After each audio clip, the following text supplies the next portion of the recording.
August 15th, 1940. Dawn breaks over the chalky cliffs of Dover.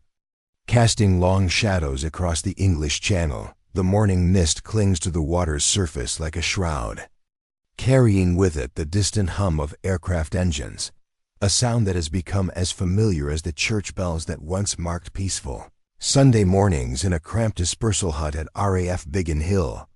Flight Lieutenant James McLeod wraps his calloused hands around a chipped porcelain teacup.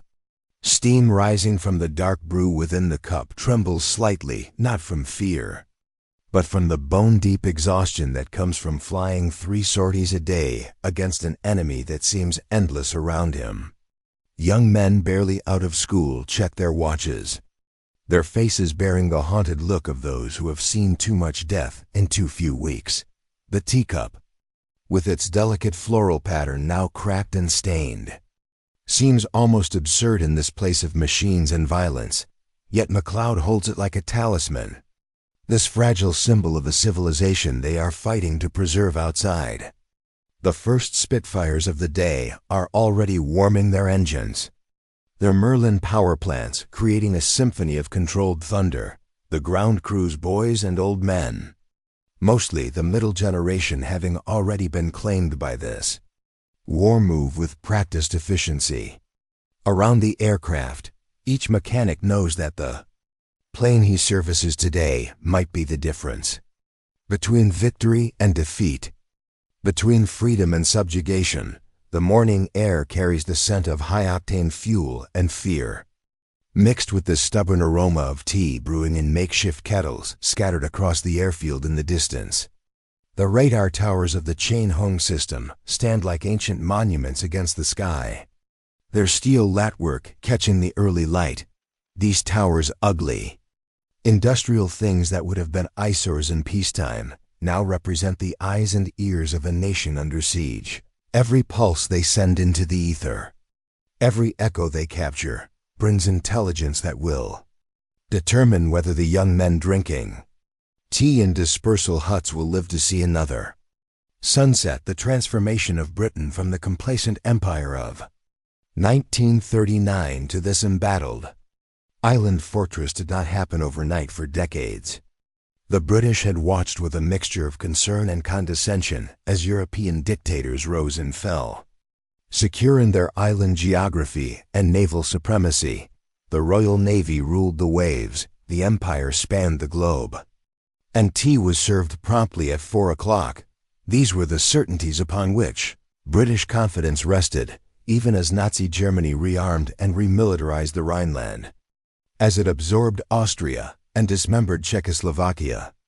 Many in Britain clung to the belief that their moat of water would keep them safe, that their way of life was too deeply rooted to be easily disturbed.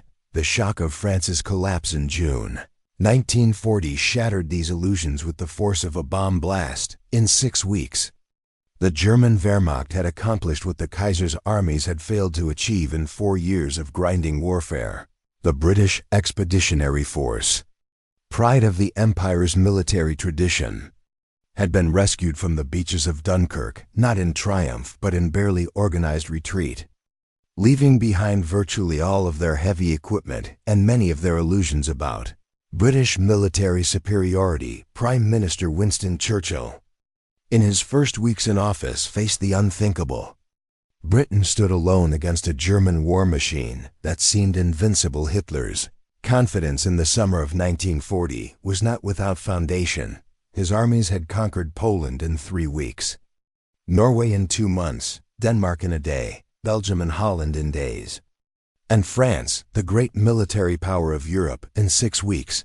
The pattern seemed clear: the new German way of war, combining tanks, aircraft, and mobile infantry in coordinated attacks, could overwhelm any defense. The British, Hitler reasoned, would surely see the futility of resistance and sue for peace, particularly after their humiliating evacuation from France on July 19, 1940.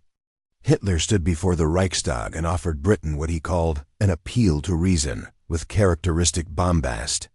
He declared, "I consider myself in a position to make this appeal, since I am not the vanquished begging favors, But the victor speaking in the name of reason, I can see no reason why this war need go on.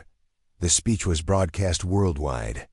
And Hitler genuinely believed that the British government would accept the inevitable and negotiate a face-saving peace that would leave Germany master of continental Europe. The German Luftwaffe commander, Hermann Göring, was even more confident than his Führer, Fat Hermann, as his pilots privately called him, had built the most powerful air force in the world, with over 2,400 aircraft ready for the assault on Britain. Intelligence reports suggested that the Royal Air Force possessed fewer than 700 operational fighters, and Göring's experts calculated that German air superiority could be achieved within 4 weeks. Operation Eagle Attack, Adlertag, would begin on August 13th, clearing British skies for Operation Sea Lion.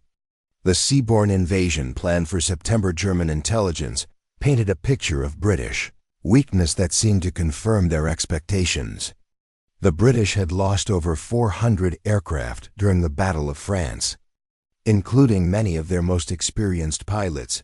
Their aircraft production was thought to be struggling to replace losses, and their pilot training programs appeared inadequate to the task of replacing combat casualties. Most importantly, German intelligence had correctly identified the existence of British radar stations along the coast, but had fundamentally misunderstood their significance and integration into Britain's air defense system. What the Germans did not anticipate was the transformation that had taken place within British society since Dunkirk. The evacuation, while a military defeat, had become a moral victory that crystallized British determination in ways that no amount of government propaganda could have achieved.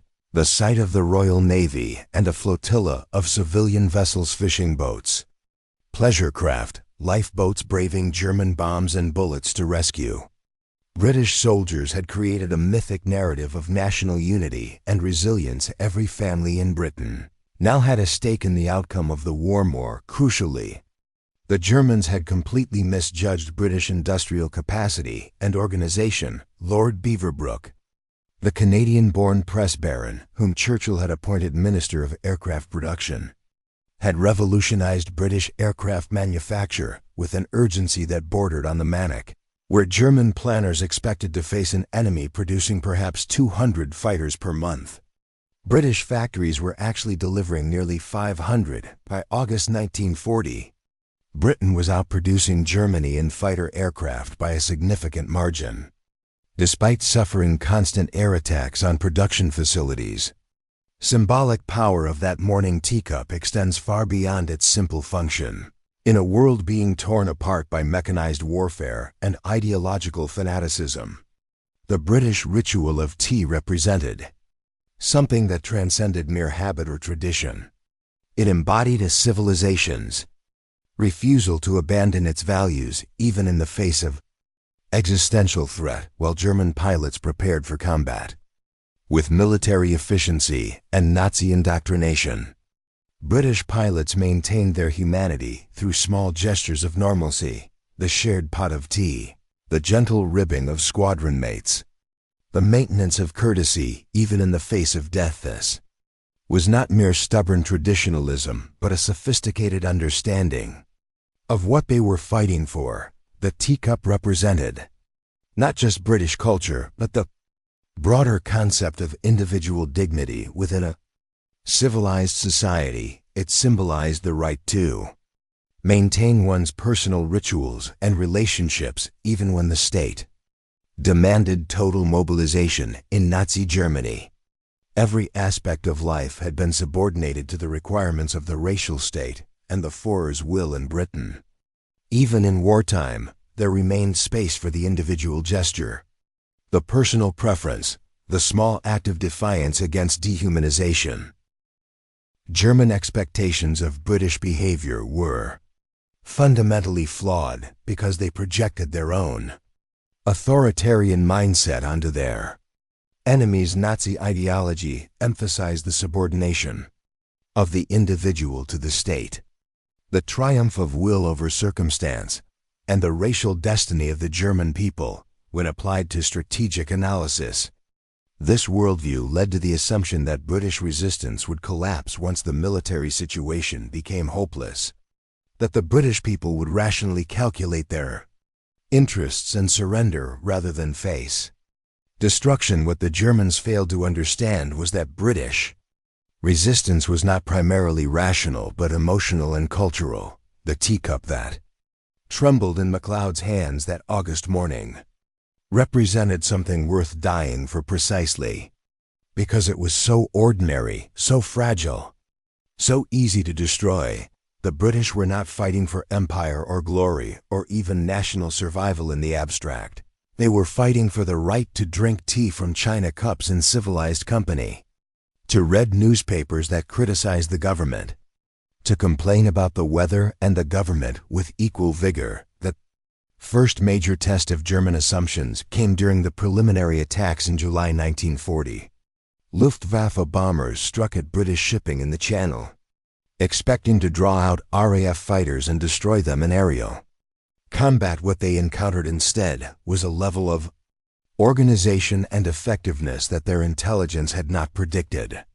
British fighters appeared with remarkable speed and accuracy, vectored to intercept German formations with a precision that suggested advanced early warning systems. Chain-home radar network was indeed providing that warning, but its effectiveness depended on much more than the radar stations themselves. The British had developed what became known as the Dowding system, named after Air Chief Marshal Hugh Dowding, the head of Fighter Command. This integrated air defense network combined radar coverage, fighter control rooms, ground observers, and radio communications into a seamless whole that allowed British commanders to track incoming raids and direct their fighters with unprecedented efficiency. German pilots, accustomed to achieving surprise in their attacks, found themselves intercepted by British fighters that seemed to know exactly where they were going and when they would arrive.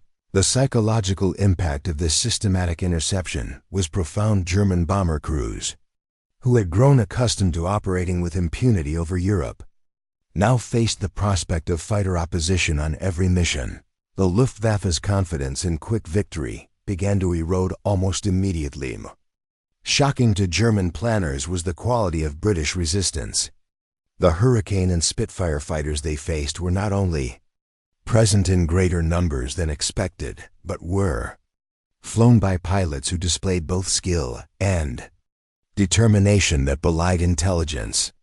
Reports of British demoralization, the Hurricane in particular, proved to be an excellent gun platform against German bombers, accounting for more enemy aircraft destroyed than the more famous Spitfire.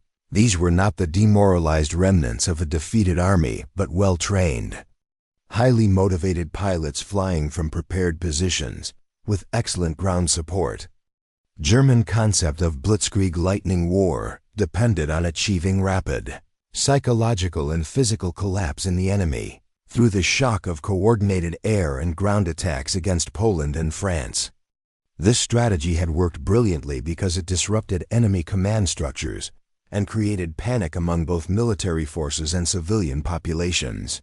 Britain presented a fundamentally different challenge. An island nation with no land borders to defend, protected by water, and possessing interior lines of communication that were difficult to disrupt. More importantly, British society proved remarkably resistant to the psychological pressure that had broken other nations. The ritual of tea drinking became both a symbol and a practice of this resistance. In London clubs, elderly gentlemen continued to read their newspapers and complain about the government over afternoon tea, even as bombs fell around them. In factory canteens, workers maintained their tea breaks despite around-the-clock production schedules. In RAF dispersal huts, young pilots shared pots of tea between sorties, maintaining the social bonds that held squadrons together under extraordinary stress. The German bombing campaign against Britain, which began in earnest in August 1940, was predicated on the assumption that sustained attack on British cities would break civilian morale and force the government to negotiate. This assumption reflected the German experience. of British strategic bombing theory, which emphasized the vulnerability of civilian populations to air attack. However, it failed to account for the specific cultural characteristics that made British society unusually resilient under pressure. The British response to bombing was not the panic and demoralization that German planners expected, but a grimly humorous adaptation that infuriated Nazi propagandists. Londoners emerged from underground stations that had served as air raid shelters to find their neighborhoods demolished, and their first concern was often whether the local tea shop was still operating. British newspapers, rather than demanding peace, published advice on how to brew proper tea during air raids and complained that the German bombing schedule interfered with traditional tea times. This was not mere propaganda, but a genuine cultural response that reflected deep-seated British values: the maintenance of routine in the face of chaos, the insistence on civility even under extreme pressure, the gentle mockery of authority. These were not merely habits but expressions of a worldview that valued individual dignity and social continuity over immediate physical safety. The teacup became a weapon of cultural warfare, a symbol of British refusal to be intimidated into abandoning their way of life. German intelligence had completely failed to understand the nature of British social organization. Unlike Germany, where Nazi ideology had restructured society around state power and racial theory, British society remained fundamentally decentralized and voluntary in its organization. The state could mobilize resources and manpower, but it could not command the kind of total obedience that characterized Nazi Germany. Instead, British resistance was organized around thousands of small voluntary associations, church groups, local councils, women's institutes, working men's clubs that provided social solidarity without requiring ideological conformity. This decentralized structure proved remarkably effective in maintaining morale under bombing. When German raiders destroyed the civic centers of British cities, local organization continued to function through informal networks based on neighborhood, workplace, and social relationships. The Women's Voluntary Service, created just before the war, organized everything from evacuation of children to mobile canteens for rescue workers, operating with remarkable efficiency despite having no formal government authority. The ritual of tea drinking played a crucial role in maintaining these social networks in bombed buildings. The first priority of rescue workers was often to establish a tea station where survivors could gather, share information, and maintain human contact. The act of brewing and sharing tea provided a focus for community organization that helped prevent the social breakdown that German strategy depended upon. A hot cup of tea became shorthand for British determination to maintain civilized behavior even in uncivilized circumstances. By September 1940, German confidence in quick victory had evaporated entirely. Luftwaffe losses were mounting at an unsustainable rate.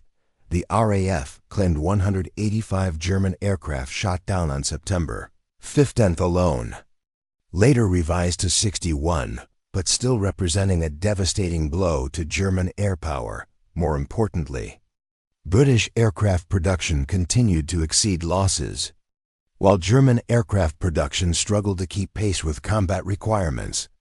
Transformation in German perceptions was dramatic and demoralizing. Pilots who had expected to face a demoralized enemy flying obsolete aircraft instead encountered well-organized opposition, flying modern fighters from well-prepared airfields. The Spitfire, in particular, came as a shock to German fighter pilots who had dominated European skies and aircraft they had believed to be superior. The Spitfire proved to be not only equal to the Teacup Messerschmitt Bf 109 in performance, but superior in many combat situations, particularly in the turning fight that characterized much air combat over Britain, Even more shocking was the resilience of British air defenses under attack.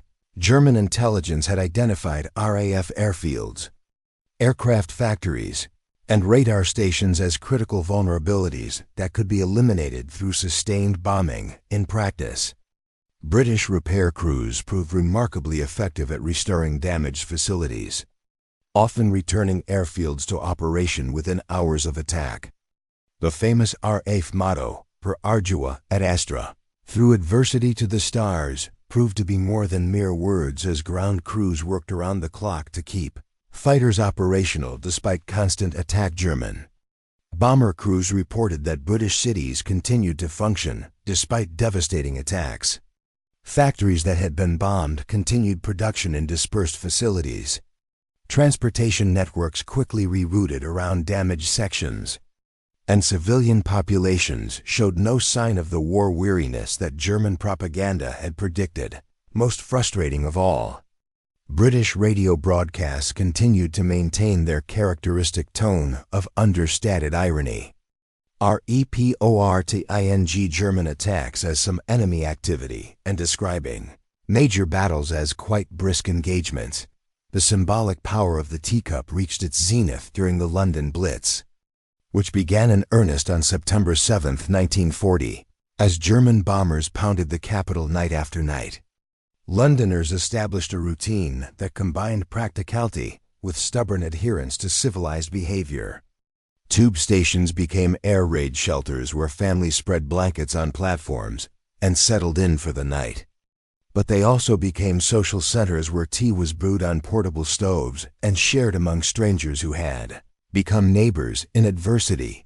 The famous photograph of an elderly woman sitting in the ruins of her home, calmly sipping tea while surrounded by rubble, became an icon of British resistance that German propagandists found impossible to counter. The image suggested a people so committed to their way of life that they would maintain its rituals even in the face of total destruction. It was precisely this kind of response that German strategy had been designed to prevent: the transformation of military attack into cultural affirmation. British industrial production, rather than collapsing under German attack, actually increased during the Blitz period. Factory workers, many of them women entering industrial employment for the first time, maintained production schedules despite bombing, often working through air raids with characteristic determination. Tea breaks became essential for maintaining morale and productivity, providing brief moments of normalcy in an abnormal situation. The Ministry of Food, recognizing the psychological importance of tea to British morale, made its supply a priority equal to ammunition and fuel. The German expectation that sustained bombing would force Britain to negotiate was based on a fundamental misunderstanding of British political culture. In Nazi Germany, strategic decisions were made by a small leadership circle around Hitler, and popular opinion was largely irrelevant to policy formation. German planners assumed that British leaders would respond to military pressure in the same way, calculating costs and benefits and choosing the rational course of surrender when the price of resistance became too high. Instead, British political culture proved remarkably resistant to this kind of pressure. Parliament continued to meet despite bombing, and public opinion, rather than turning against the war, became increasingly determined to see it through to victory. The shared experience of bombing created a sense of national unity that transcended class and regional divisions, binding the country together in ways that peacetime politics had never achieved. Winston Churchill's rhetoric of defiance resonated with a population that had discovered its own capacity for resistance. Failure of German strategy became apparent to Hitler by October 1940. When he postponed Operation Sea Lion indefinitely, the Luftwaffe had failed to achieve air superiority over Britain. British morale showed no sign of cracking, and German losses in aircraft and experienced aircrews were reaching critical levels. The Battle of Britain was effectively over, though the Blitz continued through the winter of 1940-41 as German strategy shifted from military objectives to terror bombing.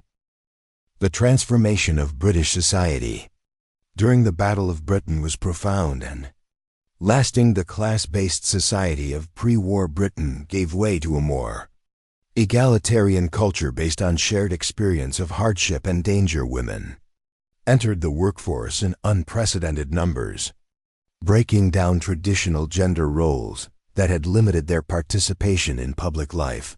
Young men from all social backgrounds served together in RAF squadrons, creating bonds that transcended the rigid social hierarchies of peacetime. The teacup, which had begun as a symbol of British traditionalism, became a symbol of British adaptability.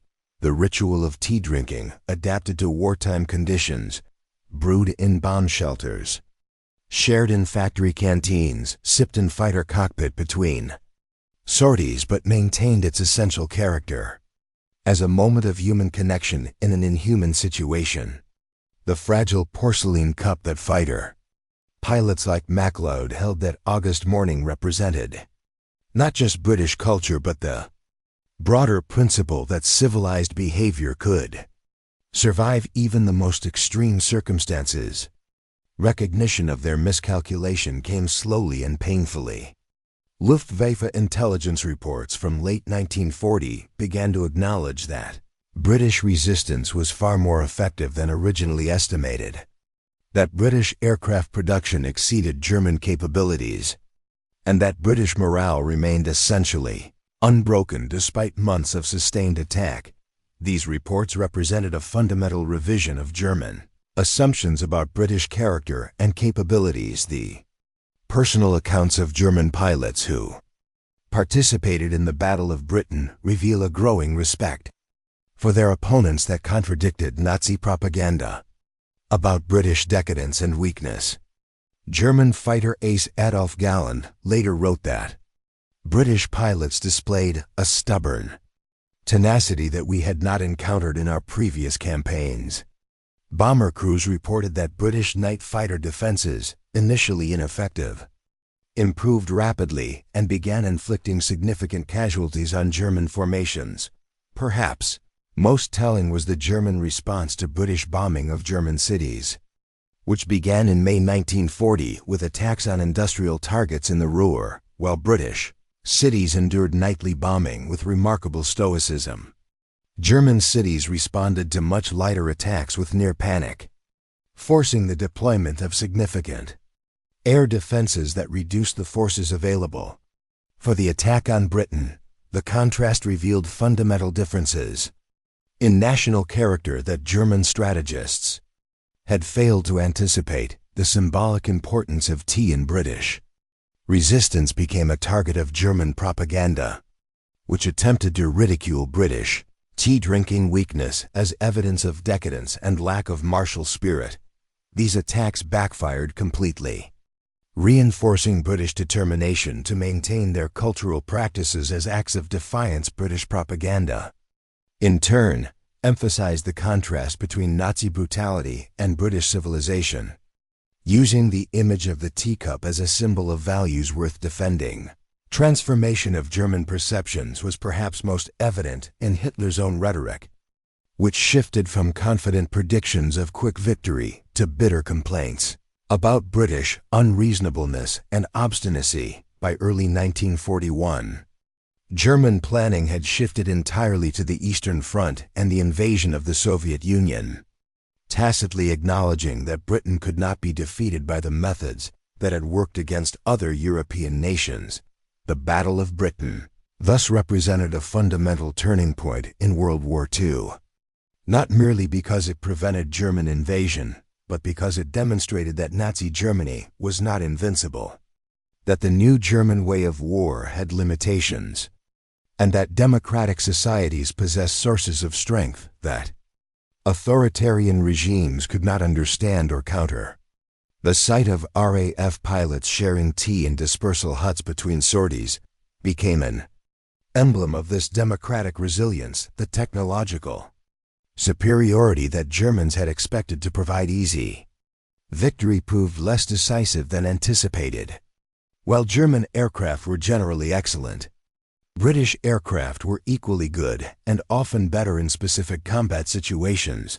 More importantly, British aircraft production, organized around principles of mass production and continuous improvement, proved more effective than German production, which remained oriented toward craft production of complex, individual aircraft. The organizational advantages that had given Germany quick victories in continental Europe's centralized command, rapid decision-making, coordination between air and ground forces proved less relevant in the specific circumstances of the Battle of Britain.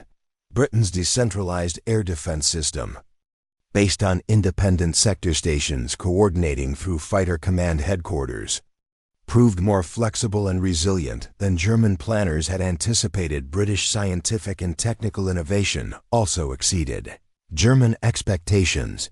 The integration of radar with fighter control, the development of effective night fighting techniques, and the rapid improvement of aircraft performance through combat experience all demonstrated a capacity for learning and adaptation that contradicted German assumptions about British technical ability. The chain-home radar system, dismissed by German intelligence as primitive, proved more effective in practice than more sophisticated German equipment. Human dimension of British resistance proved most shocking to German observers. The stereotype of British emotional coldness and class-bound social rigidity bore little resemblance to the reality of British behavior under extreme pressure. Instead, Germans encountered a society that combined emotional reserve with remarkable psychological resilience, that maintained social cohesion through voluntary cooperation rather than authoritarian control, and that responded to existential threat by reinforcing rather than abandoning its core values. Teacup that symbolized this resistance was itself a product of Britain's global connections. Tea from India or Ceylon, porcelain techniques learned from China, sugar from the Caribbean, the British Empire, which German propaganda portrayed as a source of weakness and overextension, actually provided resources and solidarity that sustained British resistance. Pilots from Canada, Australia, New Zealand, South Africa, and the colonies fought alongside British pilots in RAF squadrons, bringing skills and determination that reinforced British capabilities. The industrial mobilization that sustained British resistance also defied German expectations. British factories, rather than being destroyed by bombing, dispersed and adapted, often increasing production despite air attacks. The entry of women into industrial production provided not only additional labor but different approaches to manufacturing problems that improved efficiency and innovation. The British war economy, organized around principles of voluntary cooperation and individual initiative, proved more productive than the more rigidly controlled German system. By the spring of 1941, the transformation of the war was complete. Germany had failed to achieve quick victory over Britain and was forced to commit to a two-front war that would ultimately prove beyond its resources. The Soviet Union and the United States would soon enter the war, creating a coalition that Germany could not defeat. But the crucial moment had been the British refusal to surrender in 1940, a refusal symbolized by the simple act of maintaining the tea ritual in the face of existential threat. The strategic implications extended far beyond the immediate military situation. Germany's failure to defeat Britain demonstrated that Nazi ideology provided an inadequate basis for understanding democratic societies, that authoritarian military efficiency had limitations in complex strategic situations, and that popular resistance could overcome apparently superior force when it was based on genuine social solidarity rather than state coercion. Lessons of the Battle of Britain would influence strategic thinking throughout the war and beyond. Democratic societies, seemingly weak because they allowed dissent and debate, actually possessed sources of strength that authoritarian regimes lacked. The voluntary cooperation that characterized British resistance proved more effective than forced mobilization.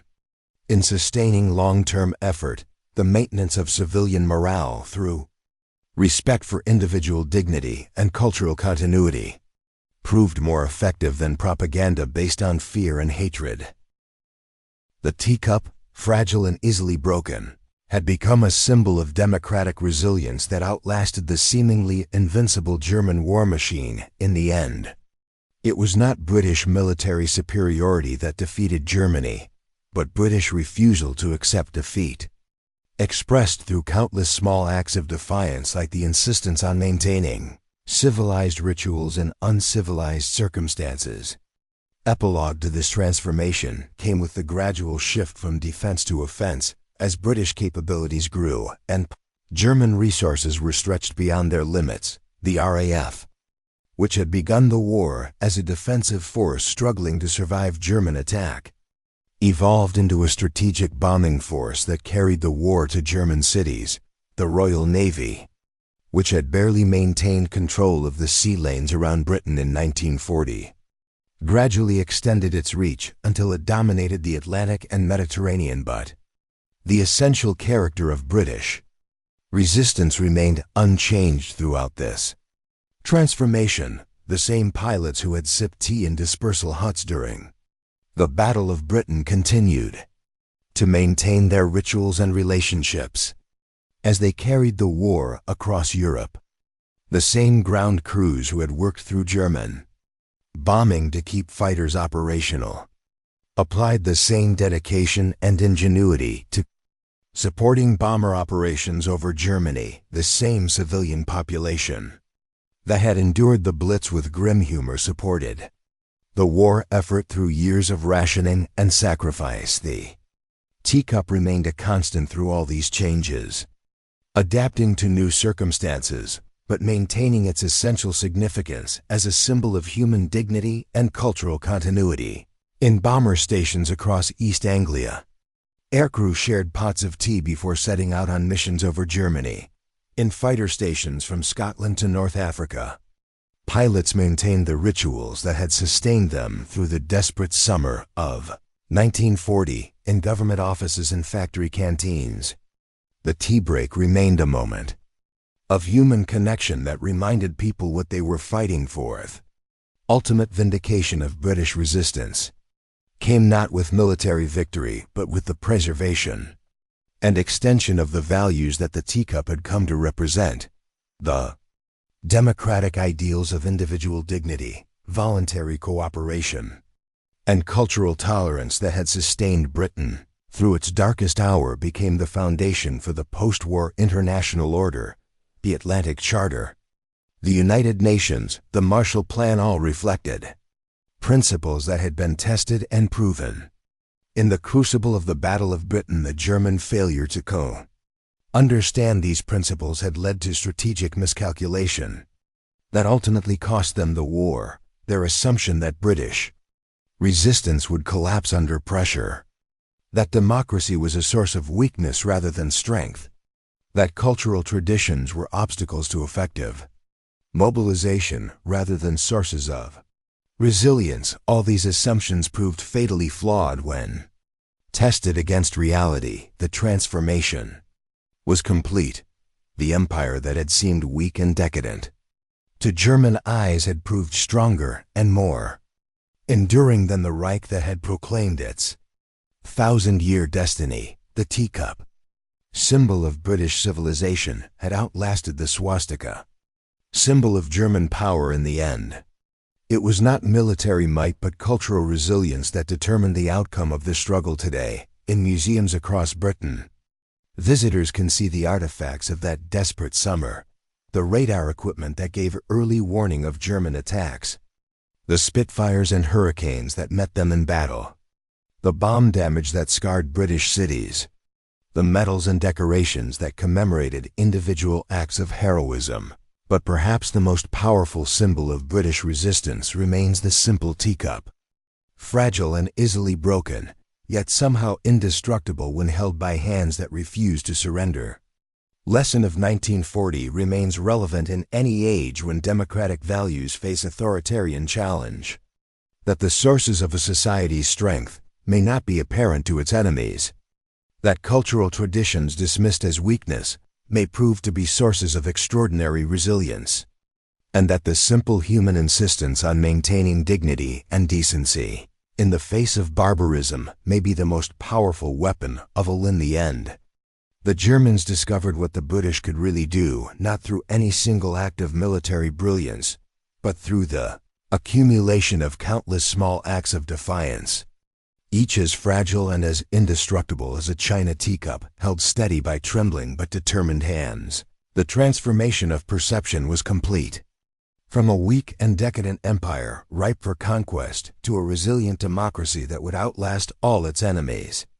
Sustained by the simple but profound conviction that some things, a way of life, a set of values, the right to drink tea in peace, were worth any sacrifice to preserve the teacup.